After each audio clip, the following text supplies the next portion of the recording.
চলো ভাই। আমার তো মাঝে মাঝে ইচ্ছা হয় যে আমি একসাথে 4টা বিয়ে করবো। 4টা বিয়ে করবো। একটা হাজবেন্ড আমার পার্লারের খরচ চালাবে, আচ্ছা একটা হাজবেন্ড বাসার খরচ চালাবে, ঠিক আছে, একটা হাজবেন্ড রান্না করবে, আর একটা হাজবেন্ড আমাকে নিয়ে ঘুরতে যাবে। ঠিক আছে সামারিয়া। 4টাই বিদেশি লাগবে। আর যখন 4 জন রিগারা উঠবো তখন কি করবা?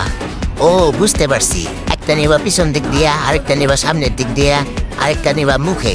তাও তো একটা বাসে, ওইটা কি করবা? ভালোবাসার জন্যই তো বিয়ে করে, তাই না? একটা বিয়ে করলে যদি এত ভালোবাসা পাওয়া যায়, তাহলে 4টা বিয়ে করলে তো আমি আরো অনেক বেশি সুখী থাকবো, তাই না? এই কারণেই সবার দৃষ্টি আকর্ষণ করছি। জ্বরের আগের দিন প্রোটেকশনটা নিলে তো আজ এইসব দেখতে হতো না। टपाटप मालूम ना कैसा लेते फिर टपाटप